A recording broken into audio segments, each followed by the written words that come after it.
All right. And we are live. We're going to wait a little bit until our dear audience connect themselves.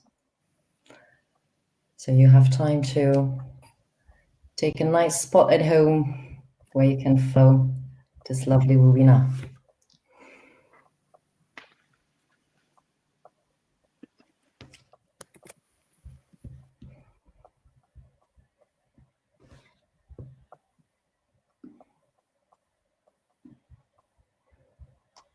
And then we're going to start very shortly.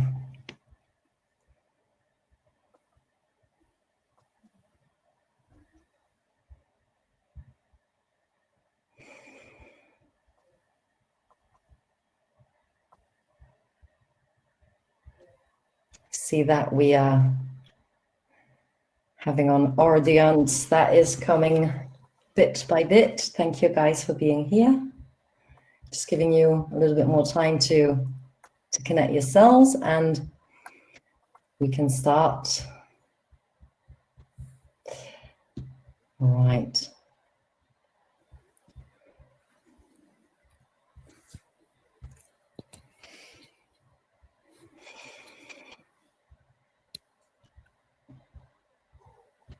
Emma, don't worry. We're going to share the recording with you afterwards. All right. I think we're good. Hello, everyone. So thank you for joining us today for this webinar on ways of redesigning and implementing university curricula that effectively integrate EdTech at their core. My name is Annelies. I am Head of Expansion at WooClap. And today we're going to take a look at how 3 British and Irish universities have designed and implemented successful digital learning models across their own campuses. Each of our 3 fantastic speakers will detail, in turn, their own university's path to embracing EdTech, discussing the process of reconfiguring teaching and learning in a way that centrally integrates EdTech into higher education learning models. And of course, the importance of doing this in light of the recent lockdowns, of course. This webinar will last 1 hour. We will share the link in the chat to our WooClap event with you right now. So you can see that you can participate, and this is really through which you can ask our speakers questions throughout the webinar, and through which we will also sometimes ask for your input too. All right. So please feel free to go ahead and connect yourselves. I'll take you through the WooClap event now. So please go ahead and click on the link we've just posted in the chat to submit a question or see what questions others have submitted. Simply go on the wall of messages section of that WooClap event, which you can access by clicking on the chat icon at the bottom right-hand side of your screens. So you have the nice tutorial that shows you where to go ahead and click if you'd like to pose some questions. And of course, after each speaker has finished their presentation, we will take 1 question from the other panelists, and we will choose the question that has been upvoted the most times on the WooClap event by the audience as our second question. So do make sure to like any questions you would like to answer to.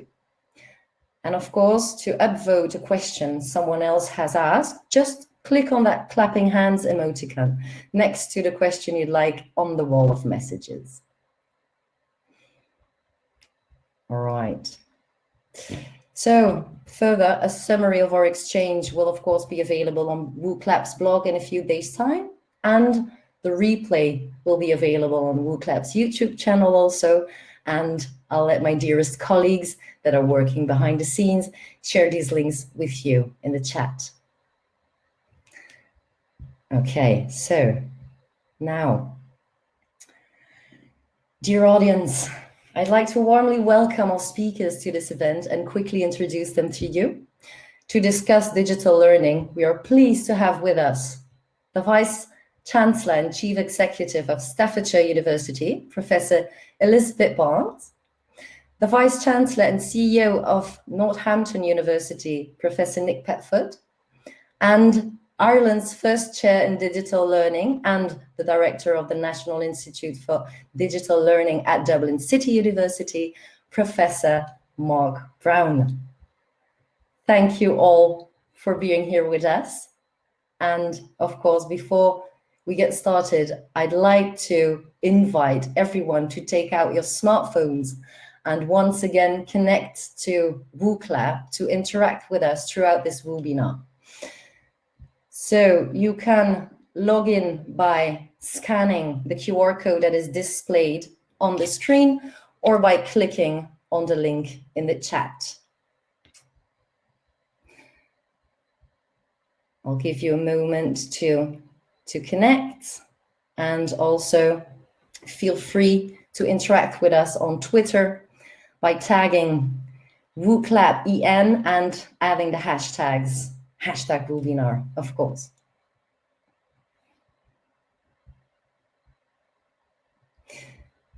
I see that some people are already connected, so I think I'm going to launch 2 WooClap questions to get to know you better, our dearest audience. I'd like to know how you are feeling today. This is a find on image question where you can go ahead and point where you like. Going to hide this.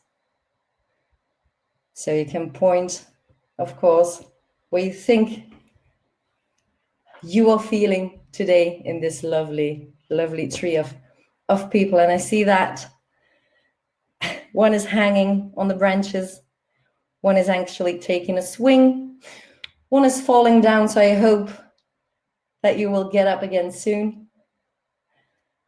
And we see that lots of them are actually localized at the top of the tree, which is amazing. Lovely to see. Swinging branches is also something that's quite popular in the audience, I see. Lovely. Well, seeing that, I'm very, very curious to see what does integrating EdTech to higher education mean to you, my dearest audience? This is what I want to ask you, and you can hand in several responses in order to see our word cloud taking form. And yes, students' knowledge to date is very, very important. Active learning, exactly.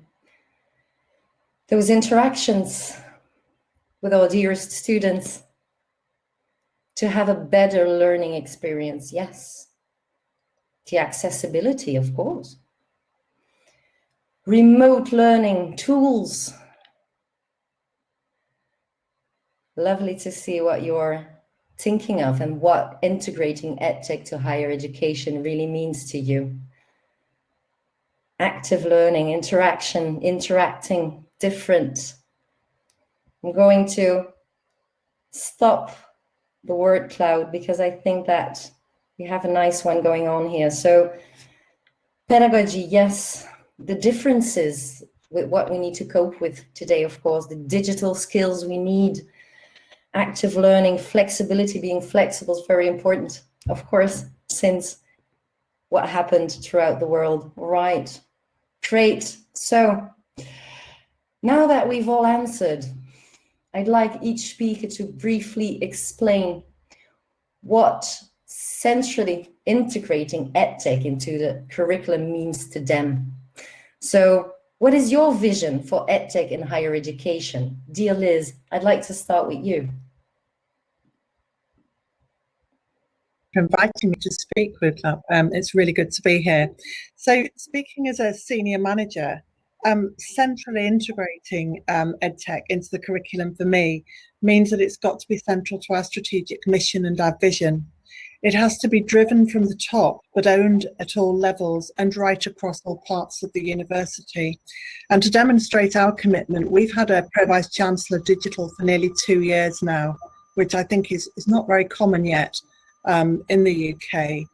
And it's not just about how we respond in the curriculum, it's how we design our estate, how we deliver our services, and how we prepare our graduates for the jobs of tomorrow. And ultimately, I think it's about understanding the art of the possible. So I'll finish there and hand over. Thank you. Thank you so much. So, Nick, what about you? What does integrating EdTech into higher education mean to you? Well, briefly, there are two things to my mind. First is, how does it improve the student experience? We've had an educational system that hasn't changed that much, bluntly, since the Industrial Revolution. And yet here we are with some of the most fantastic technology the planet has ever seen. But it has to have a purpose. It has to improve. There's no point in just having EdTech if it doesn't add value. So how does it improve the student experience? And I think in our presentations, you'll see examples of how that can happen.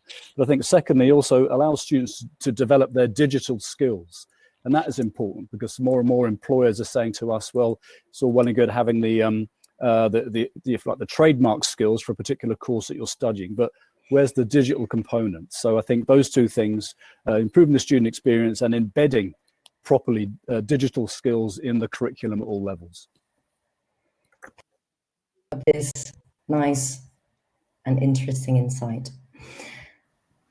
Dear Mark, what does integrating EdTech into higher education mean to you? Well, the word transformation comes through. I'll just turn my camera on. Like Nick, Liz, the outcomes that we seek really need to drive what our decisions are. And so for me, as Nick pointed out, our education system has gone through evolution rather than fundamental disruption.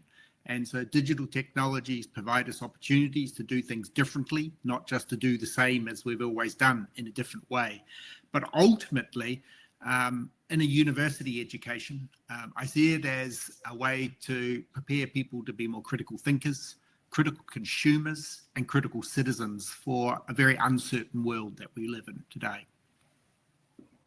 All right. Very interesting. Thank you for this amazing share. Now I'll turn back to you, Nick, to hear more in detail how you have implemented the vision you've just described at the University of Northampton. And we'll then take a question from the speakers, of course, and one from the audience. So do post your questions in the WooClap chat as we go, and upvote any questions others ask that you would like to get answered. So I'll unshare right now. So Nick, you can go ahead and share your presentation. That's great. Thank you.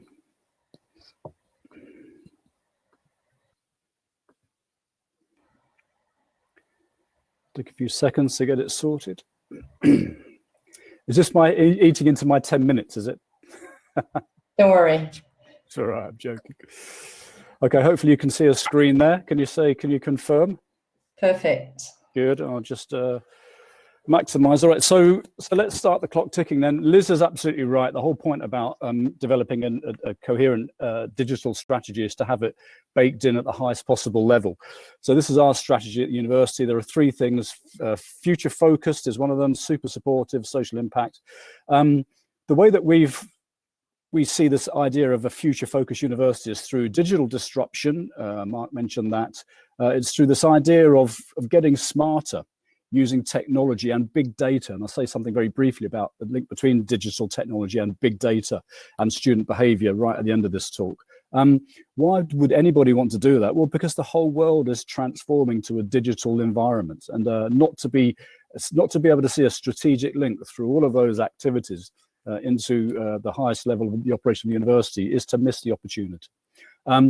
So we've been thinking about this since about 2016, 2017, and before we moved to our new campus, which is here, a lovely photograph of our new campus in 2018, we've been experimenting with two things: active learning and blended learning. So active learning, that's experiential side, it's got to be practical, it's got to be hands-on, it's real world oriented, etc.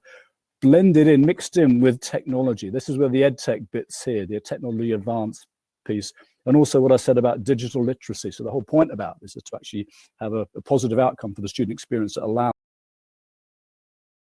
digital skills as they improve.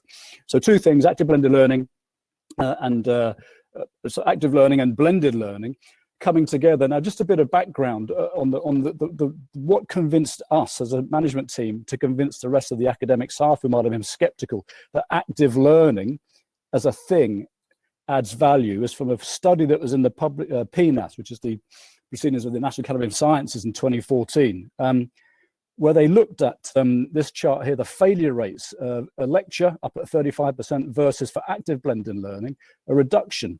So, okay, so students perform better when you can have an active blended learning environment in terms of their success rates in exams. Concept test results, the red is the standard lecture, active learning in blue. You can see the shift, can't you, in the test score in the positive direction.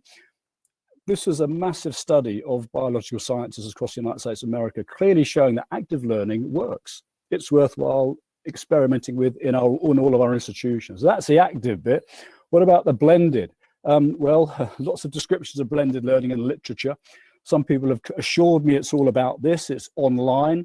It isn't. It's a combination of face-to-face for us anyway, and online. So the blended bit is that intersection there between those two spheres. So active learning plus blended learning is active blended learning. And we developed this pedagogy back in the university in 2016, 2017. And remarkably, luckily, it's put us in good stead when COVID-19 came along. Why is that? Well, the ABL system of teaching at the university, and this is across the university, it's not just in one area. It's all programs that we offer, from nursing all the way through to mechanical engineering and dance and drama. 4 parts to the story. There's an online and face-to-face component, which is the digital resources that the EdTech world lives in here, perhaps. Tasks for making sense. That's really important. I won't have time to dwell on this particularly, but maybe in the questions. There's no point just chucking up your PowerPoint slides and saying you're doing online or you're doing active blended learning, right? You must nuance the digital resource with things that make sense for the student, okay? So, but that can be done online with a face-to-face component. The bit which is face-to-face in the traditional model, I guess, is where you analyze, you discuss, you reflect, you goal seek, then you move on to a consolidation and action planning, and the whole thing just sort of starts again, right, in the cycle.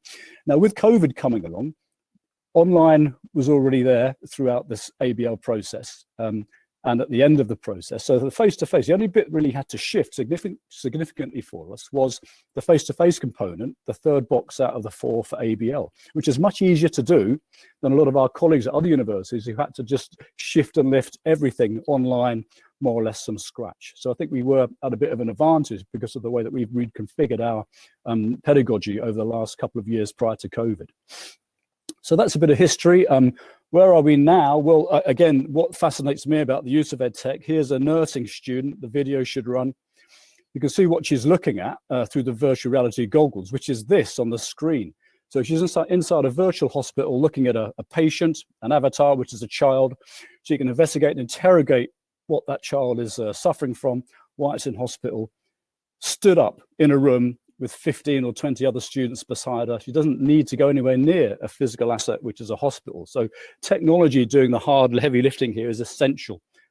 That's where we are now. We're rolling out a lot of these sort of headsets and VR sets in a project with Hewlett-Packard across the university. And computer games and games art play a strong role in this, a translational role from games art into things like nursing, technology, and other aspects of teaching and learning that might not be games related is an important aspect of what we're doing. However, we can never stop. Where next? Like all of us, we spent a lot of time on the internet since COVID.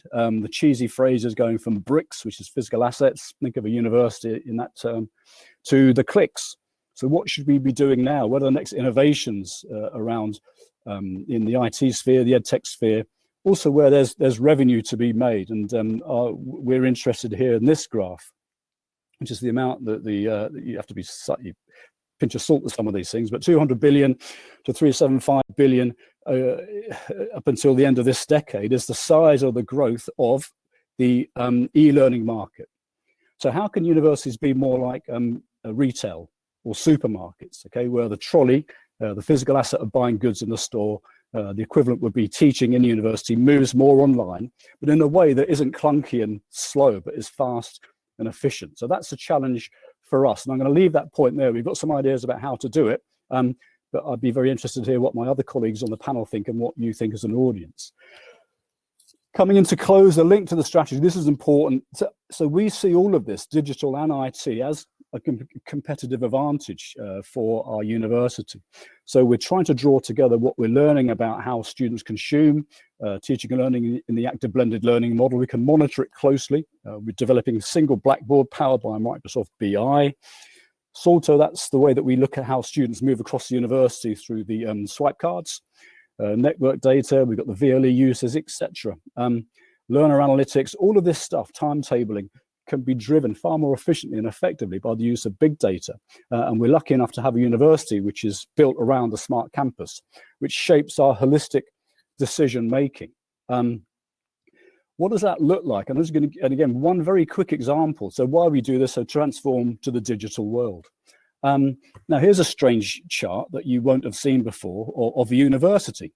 And that's what you're looking at, okay? So each of these colors around the circle, this is a particular site in the university. That's one block. That's another, something else. That could be the student union. That's another area. And the colors show you where individuals in the course of 24 hours have moved around the estate. Okay, now what we're not looking at are individuals themselves moving, it's their mobile devices that are moving with them. And we can chart the path of individuals. We can see where people go at any time of the day across university. Now that sounds a bit intrusive. It's not, it's all anonymized. And what this allows us to do is to get a really clear overview of what the campus is doing, how it's living and breathing in terms of student mobility day by day. And this is a digital solution to a long-standing problem that universities have to do with things like timetabling. How do you run the estate more efficiently? So we're just starting now to get data that allows us to see the university as an organization in a very different way from what we've done previously. Ultimately, we want to help the staff experience and the student experience at university using data in this way. It's a bit of a canter through. Thank you for listening, and I'm happy to take any questions. Thank you so much. I'll just take over with the screen sharing in order to go ahead with, of course, our questions. All right. Thank you, Nick, for this interesting, lovely presentation. Let's start with our other speakers first. Did you, either of you, Liz or Mark, have a question you'd like to ask Nick? And go ahead, please. Thank you. Nick, it's an interesting time during COVID-19. Students can't get to campus and they'd very much like to be there. Originally, when we started using blended learning, and I'm thinking back 10, 15 years even, the shout out from staff was always, well, if we give them everything online, they won't come to the campus. And I think what we're learning through this period is actually students really want to come to the campus. I'm interested in how your new campus has worked prior to COVID-19 and whether students want to come. But also we're looking at the map of where students gravitate to as well. And I just wondered whether you've got any sense of what kind of spaces do students like? Where do they, I mean, that understanding of where do students belong in your spaces? Yeah, so thank you. So two things. Yeah, we did think about, we had some pushback from some of the academic staff who said exactly that, Liz, that, you know, if you put it all online, it's just doing what the Open University do. So, you know, that is a really base way of thinking about what we're doing.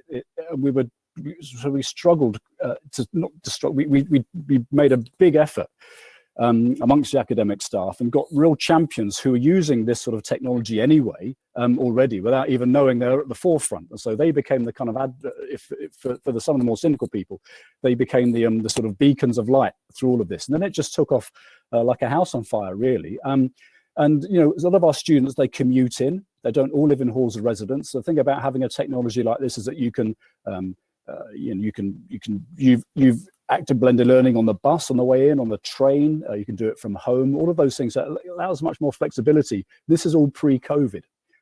So all of that extra flexibility and agility that we baked into the system using this approach has actually worked for us very, very well, despite the appalling impacts of COVID. On the second question, where do the students go? Well, they like to hang out together in the sort of spaces that we've managed to create for them that are non-traditional. So in the new campus, we've got a library. Well, we don't really call it a library. It's called a learning centre. And I think you will find some real books up on the 4th floor. You're probably going to hang and sounds dreadful, doesn't it? University books are a thing of the past, but in some way they are, because a lot of the stuff is online. It's all PDF files, etc. And we've created that library space, turned it into I don't know, think of a massive Costa coffee, with outlets, with food and drink and noise and all the rest of it. But students huddled in groups, working collaboratively, working on team projects, as opposed to just being sat in a room listening to me for 45 minutes, giving them a PowerPoint lecture. So that's where they're going. Right? When they're moving around the university, but they're congregating in areas where they want to feel relaxed and be able to get on with their work in small groups and small teams, and enjoy themselves as well while they're learning. That's such an important aspect of this. Going further, Mark, any questions from your side?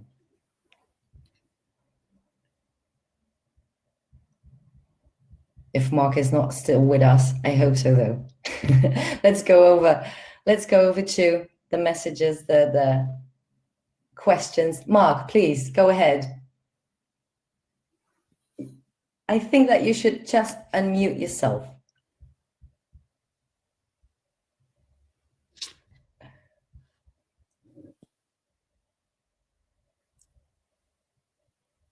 That doesn't work. All right.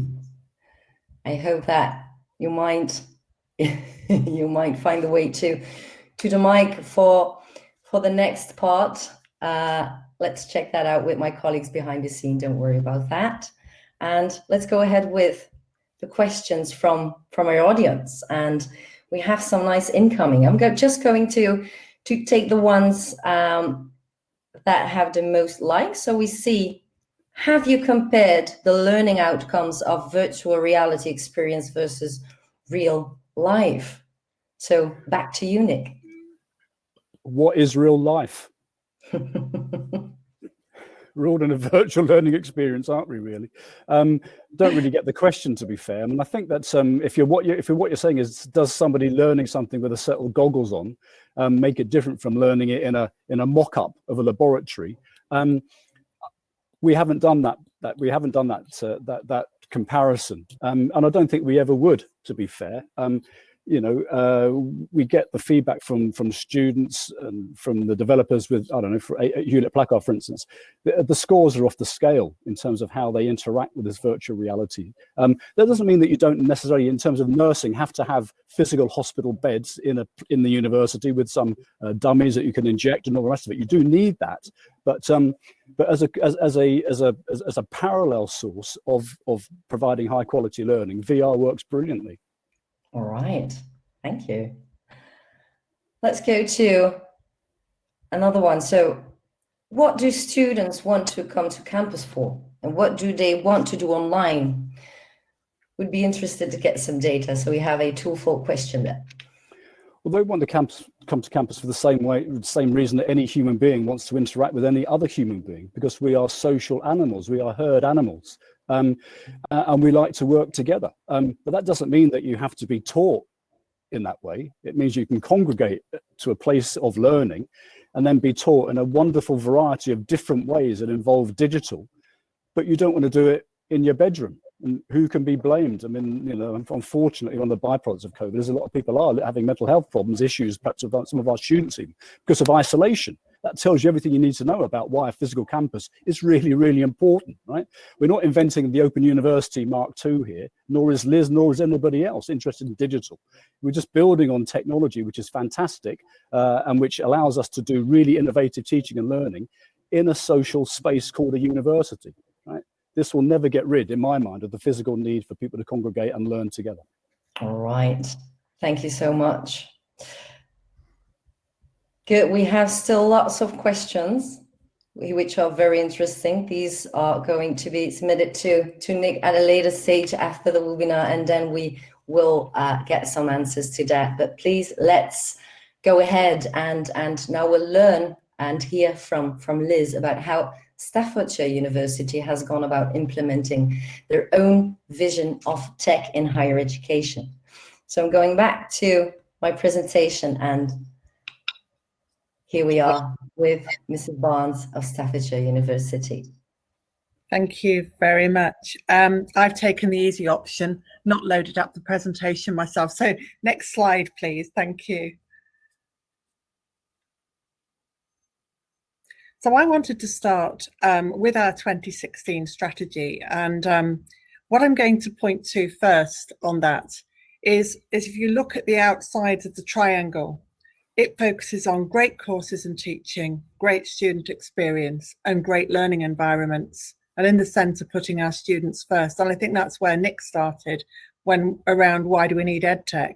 It's actually all about that. It's all about providing the best possible student experience that we can. And our connected strategy was actually picking up on the digital theme. The way that we connect and interact, yes, it's face-to-face, but actually is so dependent on the digital. And the two pieces that are underlined there, you can't really see them, but under connecting communities, it talks about connecting our leading digital university. So that was an ambition of ours back in 2016, that we would be up there in terms of how we really use the power of digital technologies to improve the experience of our students. And under innovative and applied learning, the other piece underlined there refers to being digitally led. Of course, the point Nick made earlier as well was that it isn't all about the technology per se, it's about what the technology can do to improve the student experience. It's not the technology is not the driver. Next slide, please. So our vision for EdTech was really around, well, how would this impact on the life in particular of our students? But actually, if you start with how do you equip your staff and your students with the skills they're going to need for the future, both for lifelong learning and for the jobs that they're going to go into if we're talking about our students. And it's making sure that we really improve the digital capabilities and their confidence in using the kit. We have DigiTest every couple of weeks in the university where staff and students take Microsoft tests and take Amazon tests and Cisco tests and are continually building their expertise and their digital capabilities, regardless of the course they're on. The first-class physical and virtual learning environments, as Nick said, now we're growing those ideas. We've just had funding to support us in our Health and Innovation Centre, which is going to be all about immersive suites for learning, as Nick demonstrated. I think it's one of the areas of discipline where we see most use, really, of these immersive technologies in terms of health and health facilities. And of course, during this time, we're all recognizing how important it is to be able to replicate some of the experience students might have had out in practice back in the university. And of course, it's a safe setting for them to practice. And we said we'll embrace digital first in all of our learning and teaching. Now, that might sound odd when I've just said, well, technology isn't the driver, but actually look at what children are studying coming through schools. I was just literally talking to somebody yesterday about their 6-year-old, and they were saying about how the use of technology just comes naturally to them. They will automatically go to digital first. They will start there. So we've got to make sure that it threads throughout our learning and teaching approaches. And then we talk, this all precedes COVID. The anytime, any place, anywhere actually was part of our 2030 strategy. And I was lucky enough to visit Deakin University in Australia, who at that time had just moved to a model where students could study on campus or virtually, and most did a mix of the two. And our ambition was to get there by 2030. Actually, we could be there within a year or two because we've moved on so quickly, as all universities have during this period. And then I think I've probably covered everything else actually around the importance of the student experience and then the lifelong learning issue. So next slide, please. I thought what I'd share then is something where we try to think about, well, what do our students need? And again, if we think of Gen Z, they look for everything immediately. They don't want to make an appointment and book to see somebody every time they want to ask a question. And so we were working on this, and we've developed our bot using AI, and the bot is there to answer students' questions. And as you'll see on there, the smarter the bot gets as the students ask it more questions. But just to give you an idea of the kind of gap this filled for the students, after 4 weeks of launching our bot, and of course by then it wasn't very sophisticated, we'd built it on a certain group of questions. Obviously over time, we've now had it over 2 years. It's built and built, but in the first 4 weeks it answered over 7,000 questions, including 700 of which were asked over weekends. It told 1,200 students where the next lecture was and helped them to find their way there. It completed over 1,500 self-service tasks. It got over 100 students to join a new society, and it helped 300 students to find somewhere to eat. And it brokered new relationships between 200 students and a personal tutor. And that was just after 4 weeks. So the power of technology in terms of filling some of those gaps that our students have. Next slide, please.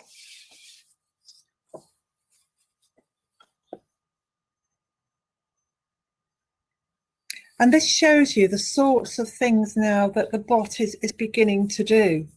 You know, it pushes and it pulls, so it pushes information out. We want to get it to the stage where it can actually say, hey, your assessment's due in a week. Where are you now? Have you looked at your learning from week 4? You will find that relevant to your assessment task. So we want to get it to be quite sophisticated, but also it's still there to support the students asking questions of it as well. So it's being used in all sorts of ways. But in terms of, do we always build them? I mentioned in my answers to the questions prior to the session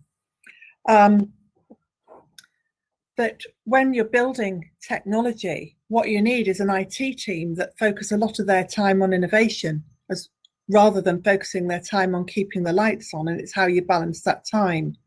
Next slide, please. And what's important as we're thinking about this is that we don't have to do everything from scratch, and we don't have to build everything in-house. And indeed, if we did, we wouldn't be as far on as we are. So I'm just sharing with you on this slide some of the startups that we've worked with. UniBuddy, which is about bringing students together into buddy systems. Black Bullion, giving students advice about their finances. Aptem, a system that we're using for monitoring our apprentices and recording their activities. Why have I included this? Because actually working with startups can be really helpful. It can also be quite a challenge because there's also always that issue around, can you scale up? But it is really important to ask those questions about what should we do in-house and what's out there that we can use and bring in and help us to move forward. Next slide, please. So I'm covering much of the same ground as Nick's covered, actually, in terms of what this means. So we are powering on with our 2030 strategy, which is based on this digital strategy. Digital is at the heart of everything we're talking about. And Nick referred to data-driven, big data. And the evidence has to underpin everything we're doing. But if you look at the power of AI, of course, that's all based on data. And it's about how we keep building from the questions we're asking of it. So the automation and the AI is around, not only are we looking at a curriculum, but what can we do in-house to actually take manual tasks off staff and let staff get on with the important things, with the interaction face-to-face with staff and students. So we've literally just completed our first AI project of one of our systems, and that was a finance system of how do you record and follow through the whole process of a student who withdraws from the university.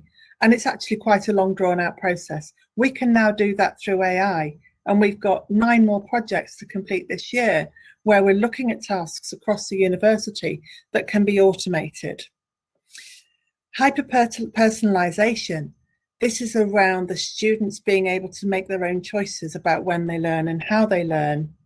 And ultimately, what we're talking about here is being able to respond quickly and manage student requests, etc. And the digital skills I've covered. Next slide, please. So this comes back to our 2030 strategy. These are the things we're talking about. What will the next courses look like? Actually, we're talking about connected curriculum. We don't think content will be unidisciplinary. It'll be drawn from across the university. Students need to be able to pick and mix some of their studies. So they want access to curriculum in the business school or in the school of computing. They need to make choices. That we're ready for Industry 4.0. That we're thinking about those next generation environments that we've already mentioned and the smart campus. How do students and communities navigate around our spaces? About demand services, as I said, students want things immediately. They don't want to wait. And finally, a university needs to be agile and able to respond quickly. We're big organisations, and at times we're like a tanker. And we need that ability to be very flexible, to adapt our curricula, adapt our ways of learning, and use the technology to help us to do this. And final slide, please. And ultimately, it really is about thinking about the art of the possible, as I said at the beginning, or rather thinking about nothing is impossible in terms of the opportunities that technology is opening up to us now. Thank you.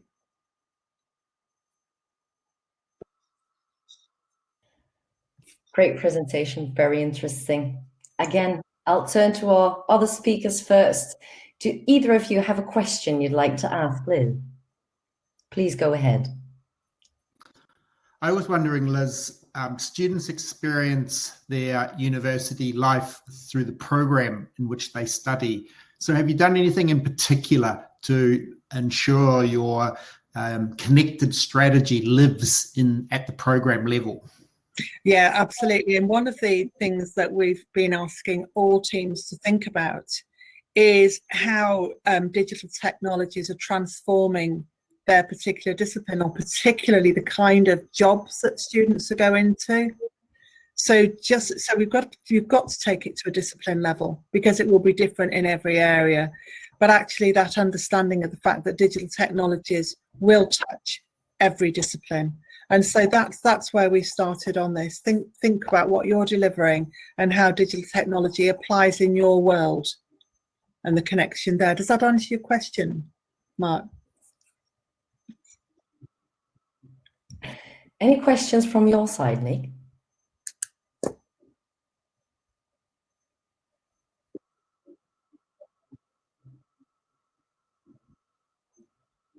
Or to speed up effectively these somewhat clunky processes we often have in the admin side of universities. Could you say anything more about how successful your is a pilot, I guess it's been, but was it than you thought, or what?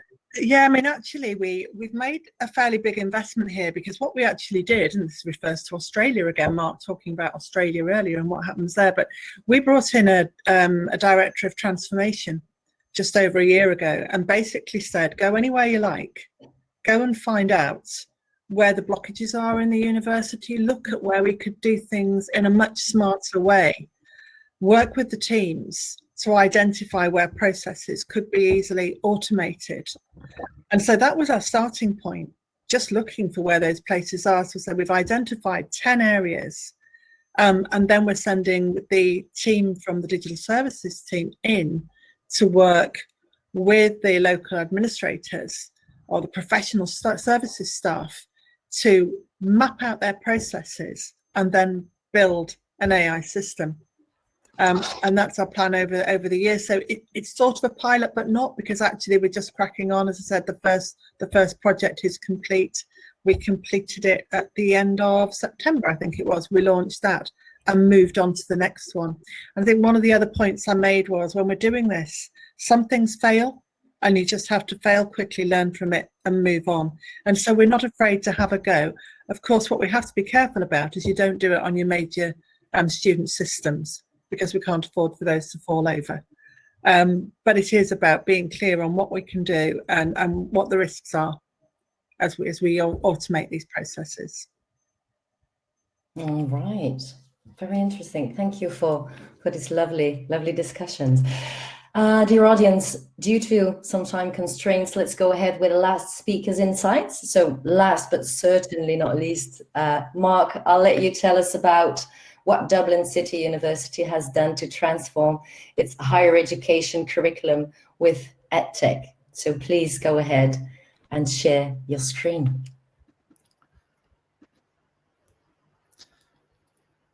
Oops, I have a feeling you're not seeing my screen yet. This might be in part because I shifted browsers, so let's just see. Take your time.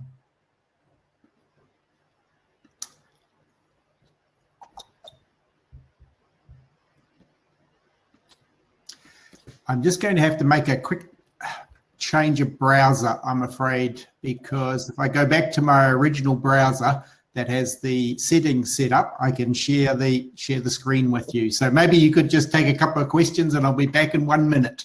All right, good, let's go. So let's go ahead and I'll just quickly reshare my screen and let's go ahead with, of course, one question still from the audience for dear Liz. And I'm going to take this one here. So how do you train staff to embed EdTech into their practice? And I don't think we hear Liz anymore.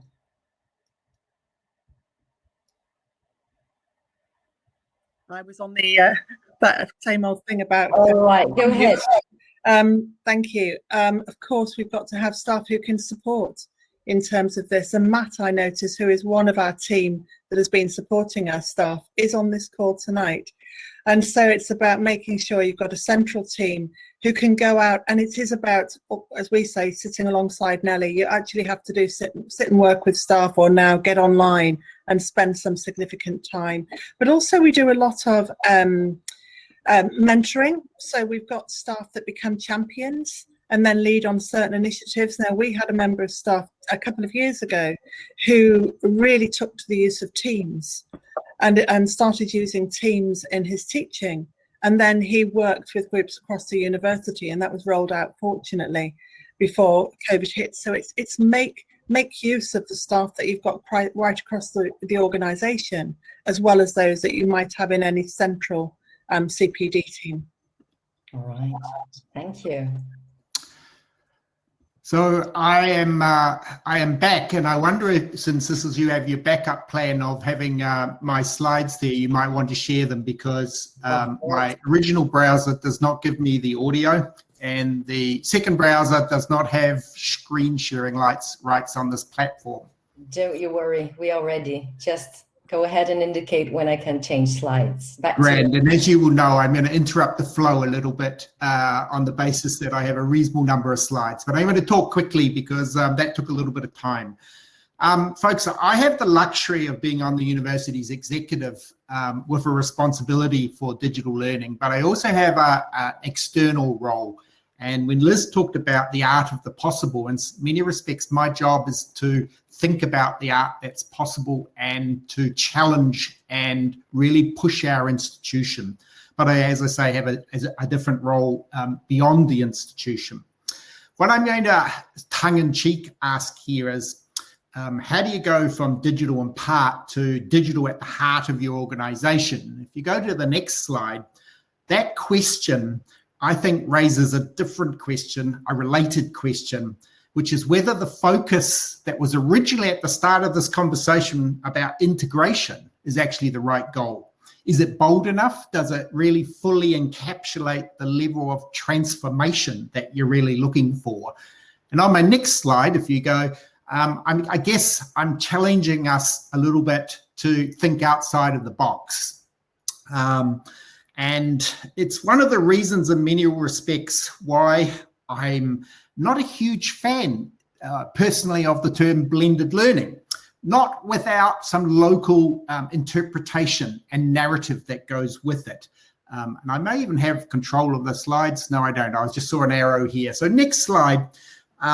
I say that a little tongue-in-cheek because Nick did point out there are many different definitions of blended learning, and last year I was responsible with a team for this FutureLearn course on making blended education work, but there is no commonly accepted definition. So it was great to see an institutional definition.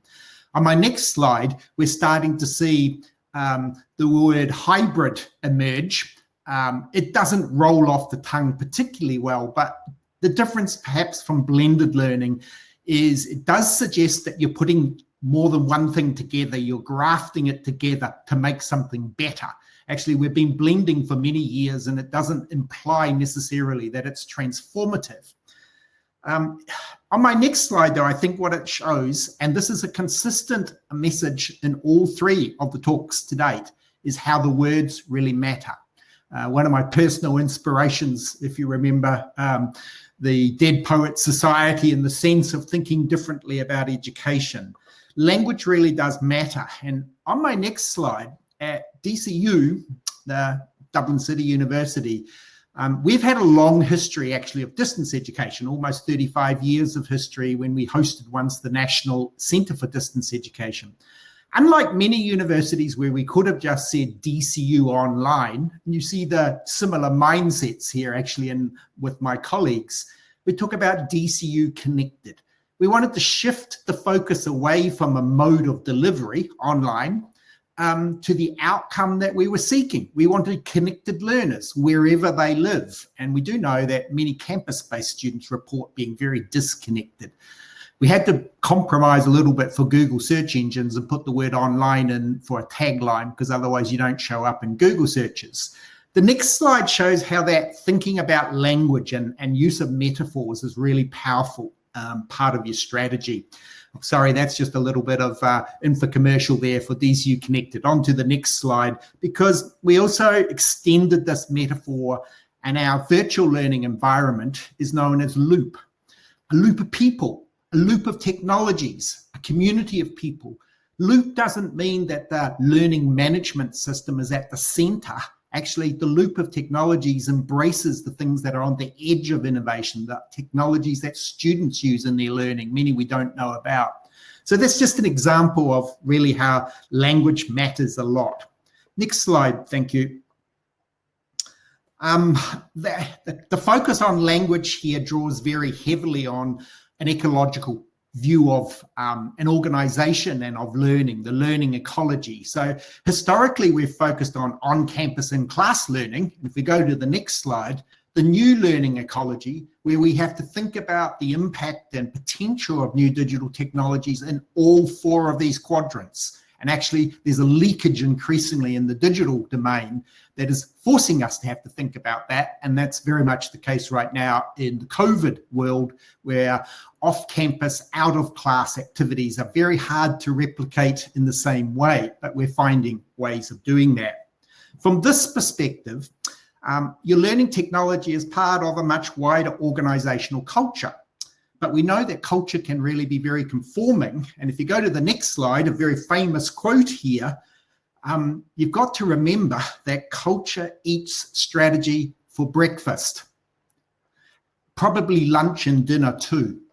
So plans and strategies are absolutely important, as Nick mentioned earlier, and also Liz, but they have to get out of the boardroom. If you go to the next slide, it really needs to be a living and owned strategy. And that's one of the biggest challenges facing organizations. It starts with actually how you develop your strategy in the first place. You have to walk the talk. So on the next slide, you will see that at DCU, in the strategy development process, we ran a 24-hour fully online and open to all event for brainstorming and community consultation about where we wanted to go as a university. If you just go through the next slide and then the next one to give you a sense of what that was like. Huge engagement from our community from around the world in a structured sort of way, in a dedicated platform built for this. We were tracked #1 on Twitter for about 12 hours in Ireland.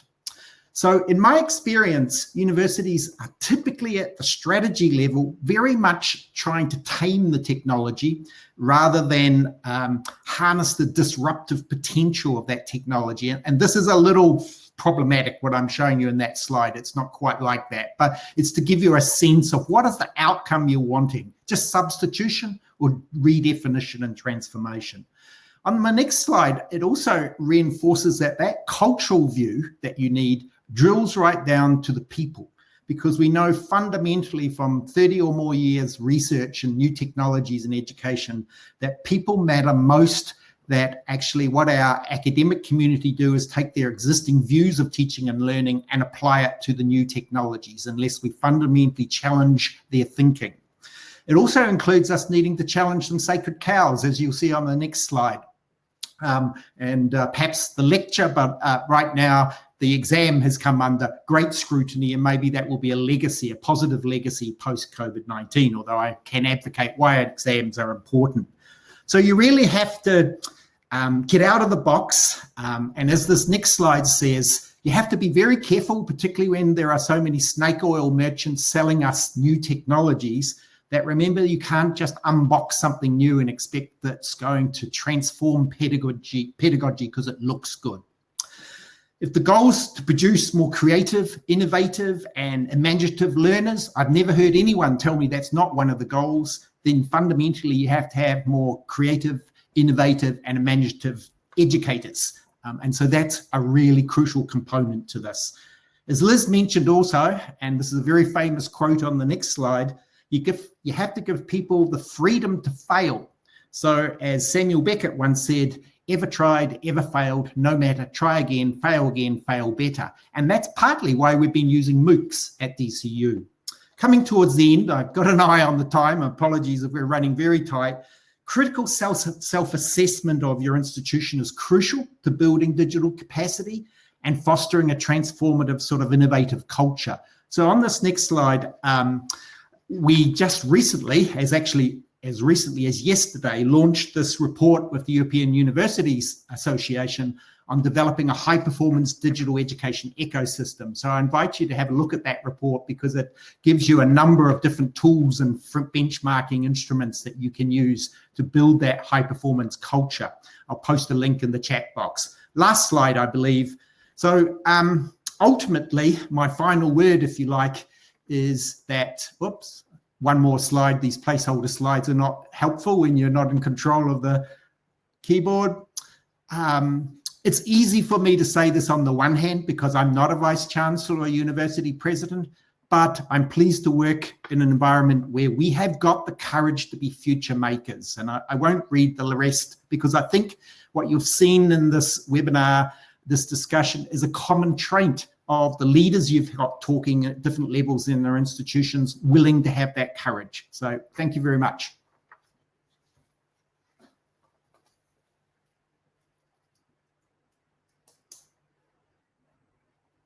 Interesting. Let's see if our speakers have any questions for you. Liz, go ahead if you'd like.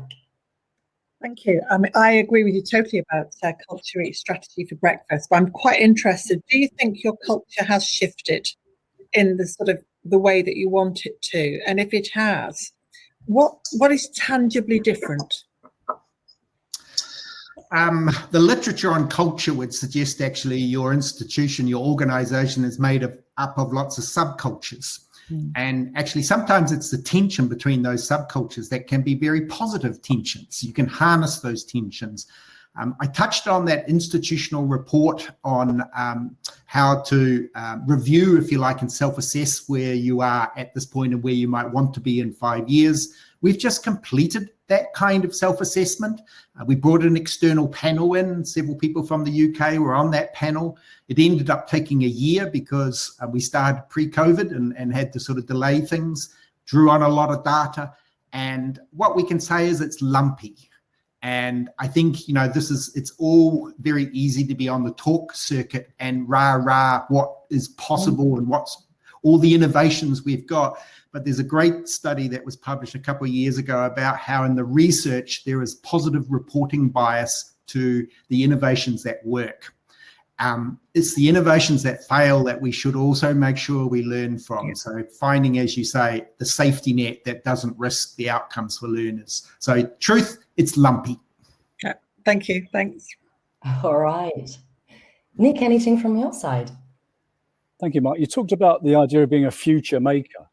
So to my mind, part of that could be about what partnerships you develop with EdTech startups, perhaps, in Ireland going forward. And I was struck recently by the Arizona State University partnership with a company called Dreamland, which is a Hollywood special effects firm, as in a joint venture to develop, kind of game-style education online, really funky and at the forefront.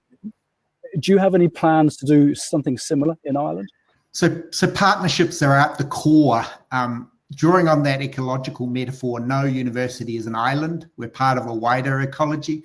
Arizona State is actually our US partner. We have a very deep relationship with Arizona State, but we're also the leading and largest European University Alliance. And this may not be well known in the United Kingdom these days, but the ECIU University is a partnership to develop a truly genuine European university where micro modules are developed in partnership with each of the 12 partners, plus a Tec de Monterrey in Mexico.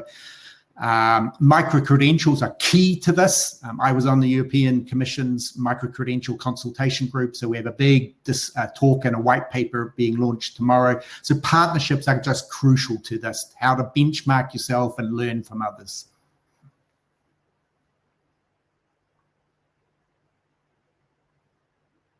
Very much for these nice discussions, and thank you all so much for your contributions. So, well, I'd like to also quickly summarize the main points that have been covered during this hour, of course. So let's take a look. And look at this. Nick Petford started us off talking about the University of Northampton active blended learning model, which focuses on a new style of learning rather than delivering new content, and which is face-to-face learning remains essential. He also mentioned the importance of digital transformation being incorporated into a university's corporate strategy.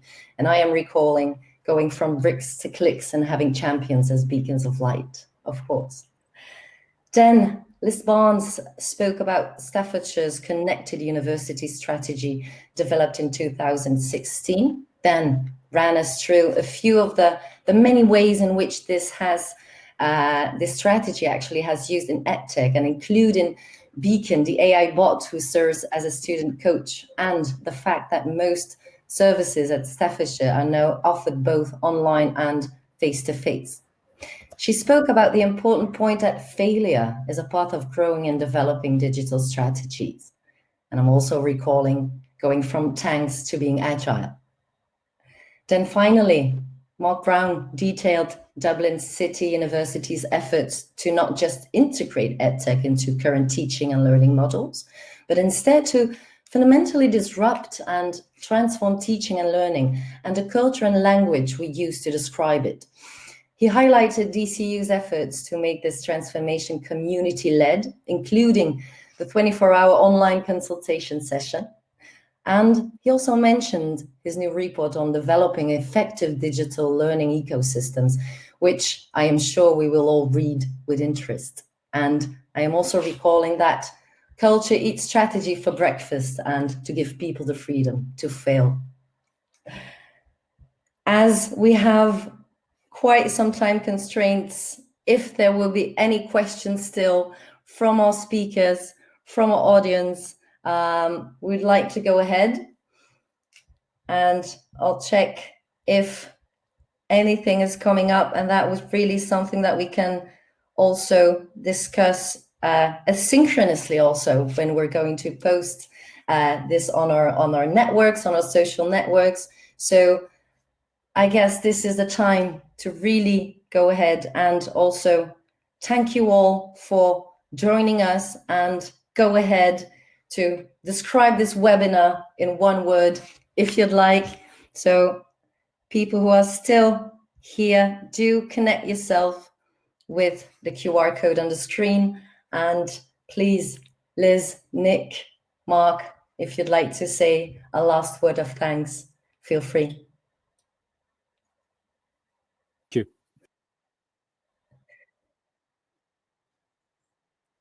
But that's probably part of the lumpiness I was describing. Don't worry. And we see that our dearest audience are thankful of what they could witness today during these inspiring talks. Very interesting, amazing WooClap. Thank you. Innovation, insightful. And I think with these words, we can call it a night. Have a very good evening, everyone. And thank you for being here. See you in our next webinar.